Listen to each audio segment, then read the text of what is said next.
अस्सलाम वालेकुम। कैसे हैं आप लोग? बुढ़ापा बहुत ज़ालिम चीज़ है। ज़िंदगी के सारे फल जो हैं वो पककर मीठे होते हैं। एक बुढ़ापा ऐसा फल है जितना पकता जाएगा उतना ही कड़वा होता जाएगा। आज रफ़ीक साहब की कहानी आपको सुनाता हूँ, सुनने के बाद अपनी राय कमेंट में ज़रूर देनी है। रफ़ीक साहब उनकी बीवी जो थी वो फ़ौत हो चुकी थी, अपने बेटे और बहू के साथ घर में रहते थे। हँसी-खुशी ज़िंदगी चल रही थी, बहू को अभी चंद महीने ही गुज़रे थे कि बहू जो है रफ़ीक साहब से उकता गई। एक दिन रफ़ीक साहब का बेटा जब घर आया तो बहू ने उनसे कहा कि आप अपने वालिद साहब की शादी क्यों नहीं करवा देते? ये कभी मुझे कहते हैं पकौड़े बना दो, कभी समोसे बना दो, कभी ये काम कर दो, कभी वो काम कर दो। मतलब बच्चों की तरह मुझे फ़रमाइशें करते रहते हैं। इनकी शादी कर दो, इनकी बीवी आएगी तो वो इनको सँभालेगी, मैं कभी आपको सँभालूँ, कभी इनको सँभालूँ। ये क्या बात है? अब शौहर ने उससे कहा यार अब्बू की शादी, बीवी ने आखिरकार अपने शौहर को कायल किया, शौहर बाप के पास गया, कहता अब्बू जी आप इस तरह ना शादी कर लें, आपके लिए कोई रिश्ता ढूँढते हैं। बाप ने बेटे को अच्छे से ज़लील किया और उसको डराया, धमकाया जो भी कह लें। बेटा जब कमरे से बाहर आया तो बेगम को कहता कि देखा तुम्हें कहा था ना कि तुम ऐसी फ़िज़ूल में लगी हुई हो। बेगम ने कहा मैं क्या कहूँ? मैं तो इनकी फ़रमाइशों से तंग आ गई हूँ। लेकिन फिर काम चलने लगा। शौहर जॉब पे चला जाता और बीवी घर में काम करती, रफ़ीक साहब जो हैं वो अपने काम करते। एक दिन रफ़ीक साहब सो रहे थे, सुबह कोई 11 बजे का टाइम था और अचानक से उनकी आँख खुली तो देखा कि सेहन के अंदर ठक-ठक, ठुक-ठुक की आवाज़ें आ रही हैं। अब जब उठकर आए तो देखा कि बहू की कुछ सहेलियाँ बैठी हैं और बच्चे जो हैं वो कभी टेबल के ऊपर चढ़ रहे हैं, कभी कुर्सियों के ऊपर छलांगे लगा रहे हैं, कोई चमचियाँ बजा रहा है, कोई कुछ बजा रहा है। ये सारे बच्चे बहू की जो सहेलियाँ थी उनके थे। अब ससुर ने बहू को एक कमरे में बुलाया, बुलाकर कहता है देखो बेटा ये टाइम होता है रेस्ट का। अपनी सहेलियों के साथ इतना तो उनको समझाओ कि जो बच्चे आपके हैं इनको तमीज़ से बिठाओ। बच्चे शोर तो ना करें, आराम का टाइम होता है। सुबह फर्स्ट टाइम उठ के नमाज़ पढ़नी होती है, उसके बाद फिर घर के काम करने होते हैं। फिर इस टाइम 10 बजे मैं सो जाता हूँ, तो सोने के टाइम पे ये आ जाते हैं। इनसे या तो कहें कि शाम के टाइम आया करें। जब मैं काम पे होता हूँ, तुम अकेली होती हो तब बातें कर लिया करो। बहू जो थी वो बड़ी चालाक थी, उसने ये सारी बातें जाके ना सीधी अपनी सहेलियों को सुना दी कि ससुर इस तरह से कह रहे हैं। अब सहेलियाँ बड़ी गुस्से हुई, उन्होंने उससे कहा कि हम चलती हैं। कहती नहीं खाना बन रहा है, खाना खा के जाना। अब सहेलियाँ कहती कि जो तुम्हारे ससुर ने तुम्हें खाना दिया है ना, हमने वही खाना खा लिया है, यही बहुत है। अब तुमने हमारे घर आना है, हम तुम्हारे घर नहीं आएँगे। यहाँ तुम पागल हो, एक तरफ शौहर को सँभाल रही हो, दूसरी तरफ ससुर को भी सँभाल रही हो। इनकी शादी करो कहीं। तो उसने कहा जी वो मानते नहीं, शादी का क्या है। अच्छा वो इतनी बात करके चली गई हैं। उसके बाद शौहर आया, शौहर के उसने कान भरे कि अब्बू ने आज इस तरह से किया। शौहर ने बेगम को डाँटा कि नहीं अब्बू ऐसे नहीं, अब्बू की तबीयत कुछ खराब रहती है, तुम लोगों को ख्याल करना चाहिए। कुछ दिन गुज़रे कि रफ़ीक साहब नमाज़ पढ़ के आ रहे थे तो देखते हैं कि एक कूड़े के ढेर के ऊपर औरत बैठी है। उस औरत का अगर आप वैसे हुलिया देखें तो एक पढ़े-लिखे ख़ानदान से लग रहा था, लेकिन उस वक़्त वो ढेर के ऊपर रोटियाँ चुन रही थी। रफ़ीक साहब तेज़ कदमों के साथ चलते हुए उसके पास गए, उसको कहते बहन।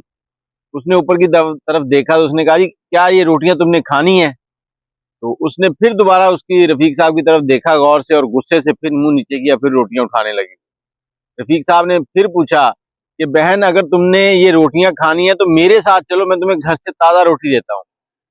औरत उठ के खड़ी हुई और कहती कि मैं 2 रोटियाँ खाऊँगी। रफ़ीक साहब कहते 2 नहीं 4 खा लेना। रफ़ीक साहब ने उसे साथ लिया, लेकर गए घर। जैसे ही घर का दरवाज़ा बजाया तो बहू ने दरवाज़ा खोला, रफ़ीक साहब अंदर दाखिल हुए तो उसने कहा बहन आप भी अंदर आ जाएँ। अब उसकी बहू देख रही है कि मैले कपड़ों में एक फ़कीरनी साथ ले आए हैं। तो ससुर से पूछा कि ये कौन है? ससुर ने कहा बेटा ये कोई भी नहीं है, ये वहाँ पर कचरे पे रोटियाँ इकट्ठी कर रही थी। तो मैंने कहा आइए मैं आपको खाना खिला देता हूँ बहन। अब जो बहू है वो गुस्सा कर रही है। ससुर ने उसे कहा कि इसे कोई कपड़े पुराने अपने दे दो ताकि ये पहन ले और मुँह हाथ धो लें। तो उसने उसको पुराने कपड़े दिए, कहा वो सामने बाहर वाला गुसलखाना है वहाँ पर जाओ और मुँह हाथ धो के वहीं से कपड़े चेंज करके आ जाओ। अब जब वो कपड़े चेंज करके आई तो रफ़ीक साहब उसे अपने ही कमरे में ले गए, बहू से कहा इसके लिए रोटियाँ बनाओ। उसके लिए रोटियाँ बनाई तो वो तेज़-तेज़ हाथों के साथ 4 रोटियाँ खा गईं। 4 रोटियों के बाद रफ़ीक साहब ने उससे कहा कि और तो नहीं खानी? उसने कहा नहीं। अच्छा रफ़ीक साहब ने कहा चाय पिएँगे? उसने कहा नहीं मैंने चाय नहीं पीनी, आपने रोटी खिला दी बहुत है। अब उसके बात करने का अंदाज जो था ना वो इतना लाजवाब था कि रफीक साहब से रहा नहीं गया। उन्होंने पूछ ही लिया कि आप बातों से, हुलिये से लगती नहीं किसी गरीब घर की, आप किसी अच्छे घराने की लग रही हैं, लेकिन ये मामला क्या है कि आप इस तरह से रोटियां इकट्ठी कर रही हैं। इतनी बात पूछनी थी कि वो औरत फूट फूट रोने लगी, उसकी आंखों से टप टप आंसू बहने लगे। तो रफीक साहब ने फौरन अपना जुमला दोबारा दोहराया कि बहन मैंने कोई गलत बात तो नहीं कर दी, अगर गलत कर दी तो मैं माफी चाहता हूँ।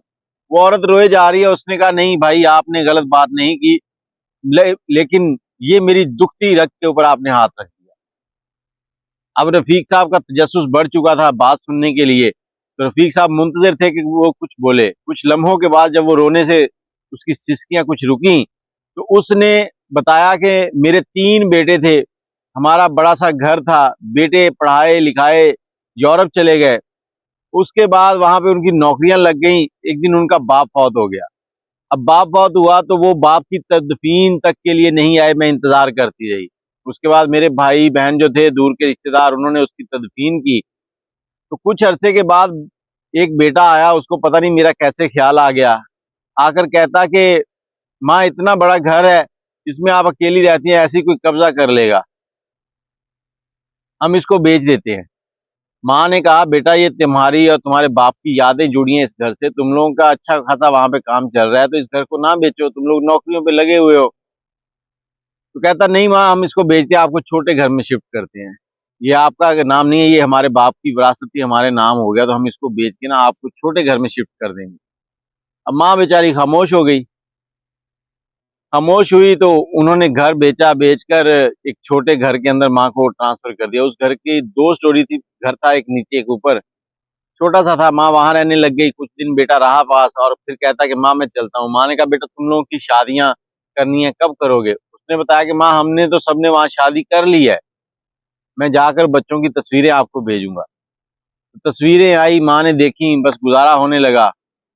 उसके बाद माँ के पास पैसे खत्म हो गए, जो बेटा कुछ पैसे दे गया था वो खत्म हो गए। अब माँ सोचती थी कि घर का गुजारा कैसे करना है। बेटे पलट कर खबर नहीं ले रहे थे, जब से वो गया किसी ने फोन तक नहीं किया। तो उस औरत ने सोचा कि क्यों ना ऊपर वाला पोर्शन किराए पे दे दूं। उसने मोहल्ले में कहा कि मैंने ये ऊपर वाला पोर्शन किराए पर देना है। लेकिन चंद ही दिन गुजरे थे कि दरवाजे पर नोक हुई, तो एक शख्स आया, उसने आकर नोक की। उसने कहा आप ऊपर वाला पोर्शन किराए पे दे रही हैं? कहती मैंने कहा जी दे रही हूँ। तो उसने मुझे कहा बहन ये घर मेरा है, आप इस पे किराएदार हैं, आप किराए पर रह रही हैं, आप इसको कैसे किराए पे दे सकती हैं? और आज 3 महीने पूरे हो गए, आपका बेटा सिर्फ 3 महीने का किराया देकर गया था, अब अगले महीने का किराया दे देंगे तो इस घर में रह सकते हैं, नहीं तो आप ये घर खाली कर दें। उस माँ के ऊपर बिजली गिर गई थी उस वक़्त जब उसने ये बात सुनी। तो इधर रफ़ीक साहब ने ये बात जब उसकी मुकम्मल हुई तो दिलासा दिया और कहा बहन ये भी आपका ही घर है, मैं यहीं पे आपको एडजस्ट करने की सेटिंग करता हूँ। उसने बहू को बुलाया, उसे कहा बेटा तुम काम-काज करती हो तो ये भी इसी घर में रह लेंगी, इनको सुबह शाम की रोटी चाहिए, तुम रोटी दे दिया करना, ये गुज़ारा कर लेंगी और तुम्हारा काम में हाथ बटा दिया करेंगी।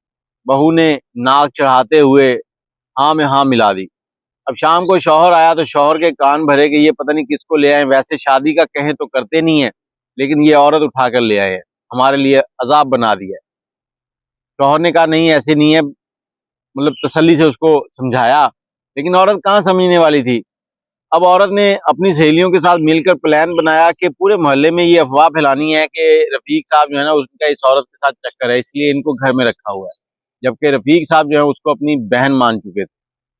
अब मोहल्ले के अंदर ये सारी बात फैल गई और उस औरत ने हर रोज अपने शौहर के कान भरने कि रफ़ीक साहब मेरे ससुर जो हैं आपके वालिद, वो इस औरत के साथ इस तरह एक दिन तो हद ही कर दी।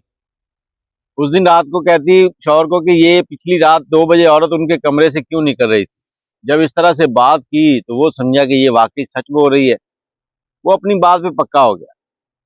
अगले दिन सुबह जब फजर की नमाज पढ़ने गए रफ़ीक साहब, तो वापस आए तो देखा कि घर में शोर शराबा हो रहा है। शोर शराबा सुनकर रफ़ीक साहब जैसे तेज कदमों से अंदर दाखिल हुए तो उनका बेटा और बहू उस औरत को कह रहे थे आप हमारे घर से निकल जाओ, आपने हमारा घर तबाह कर दिया है। बाप ने जब बेटे को कहा कि ये क्या बदतमीजी है, अपनी माँ की उम्र की औरत से तुम इस तरह से बात करोगे। उसने कहा जी माँ की उम्र की औरत है, मेरी माँ नहीं है और इसको मेरी माँ मत ही बनाए, आपको भी मैं जानता हूँ आप क्या कुछ कर रहे हैं। तो रफीक साहब ने उसे कहा कि बदतमीज, शर्म करो। बेटे ने कहा शर्म आप करें, आप दोनों अपना बोरिया बिस्तर उठाएं और घर से निकल जाएं। रफीक साहब ने कहा कि घर मेरा है, मैं नहीं, तुम निकलोगे यहाँ से। अब बेटा जब बदतमीजी करने लगा तो रफीक साहब ने आगे बढ़ के एक थप्पड़ उसको लगाया, लेकिन रफीक साहब को क्या अंदाजा था कि आगे से बेटा बदतमीज है, वो भी वैसा ही निकलेगा। उसने भी आगे से बाप को थप्पड़ दे मारा। बाप जब नीचे गिरा तो कांपने लगा और उसने गिरेबान से पकड़ा और औरत को धक्के देके बाहर निकाल दिया दोनों को। अब चंद घंटे ही गुजरे थे कि दोबारा दरवाजे पर दस्तक हुई और बाहर कोई 100-150 बंदा इकट्ठा हो गया। मस्जिद कमेटी, मोहल्ला कमेटी, सारे आ गए। सबने दरवाजा खटखटाया। उन्होंने कहा बेटा ये रफीक साहब का घर है, तुम और तुम्हारी बीवी इस घर को खाली कर दो। उसने कहा मैं उनका बेटा हूं, मैं क्यों खाली करूं। उन्होंने कहा कि तुम उनके बेटे नहीं हो, तुम्हें उन्होंने बेटा बनाया हुआ था। अब उस लड़के के पांव के नीचे से जमीन खिसकना शुरू हो गई कि ये क्या बात कह रहे हैं। वो एक शख्स बोला कि तुम हराम के तुखम हो और हरामी रहोगे, वही काम किया तुमने। रफीक साहब ने तुम्हें अपने घर में पाला पोसा, सब कुछ किया। अब उसकी आंखों में तजस्सुस था कि ये बात क्या हो रही है। तो वो शख्स बोला कि जब तुम छोटे थे कोई औरत या कोई शख्स तुम्हें इस मोहल्ले में कूड़े के ढेर के ऊपर छोड़कर चला गया था सुबह के टाइम। रफीक साहब मस्जिद से निकले तो इन्होंने देखा कि तुम रो रहे थे और कुत्ते तुम्हारे आसपास घूम रहे थे, तुम्हें खाने ही वाले थे। इन्होंने तुम्हें उठाया और अपने घर में ले आए कि हमारी कोई औलाद नहीं है, इनको हम पाल लेंगे। तुम्हारी उन्होंने बाप बन के तरबियत की, लेकिन तुम बेटा नहीं बन सके। अब उसको अपनी बातों के ऊपर शर्मिंदगी हुई और साथ ही मोहल्ले वालों ने कहा कि ये तुम्हारा बाप इस औरत के साथ गलत नहीं है, ये तुम्हारी जो बीवी है इसका बनाया हुआ पूरा खेल है। इसने अपनी सारी सहेलियों को कहा था कि तुम लोग इस तरह से पूरे मोहल्ले में अफवाह फैलाओ। अब बेटा और शर्मिंदा, कमेटी वालों से माफिया मांग रहा है, बाप से मांग रहा है। कमेटी वाले कहते बाप से माफी मांगोगे तो माफ करेगा तो ठीक है, नहीं तो नहीं। अब बाप के पास गया, बाप ने कहा बेटा मैं माफ नहीं कर, बस मैं कुछ फालतू अल्फाज नहीं कहना चाहता, लेकिन यही कहूंगा कि तुम इस घर से चले जाओ, मेरा तुम्हारे साथ कोई तल्लक नहीं है। मैंने तुम्हारे साथ बहुत अच्छा किया, लेकिन तुमने मेरे साथ अच्छा नहीं किया। तो इस तरह से वो रफीक साहब का जो मुंह बोला बेटा था उसको घर से निकाल दिया गया। अब रफीक साहब और उनकी बहन जो थी वो घर पे रहने लगे। रफीक साहब ने कहा कि इसे मैंने बहन बनाया और ये समझ लो कि मेरी सगी बहन है, मैं इसके साथ बहन वाला रिश्ता जो है ना वो निभा के दिखाऊंगा दुनिया को। अब कहने का मकसद ये है कि बुढ़ापे में जिंदगी गुजारना बड़ा मुश्किल होता है। मैंने आपको शुरू में बताया कि सारे ही फल जब पकते जाते हैं तो मीठे हो जाते हैं, लेकिन बुढ़ापे का फल जैसे जैसे पकता है ये कड़वा हो जाता है। अपनी औलाद अपनी वालिदैन से नफरत करने लगती है। अल्लाह ऐसी औलाद किसी को ना दे और ऐसा वक्त किसी पे ना लाए। दुआओं में याद रखिएगा। अगर आपके पास कोई राय है तो कमेंट में जरूर बताइएगा। अल्लाह हाफिज।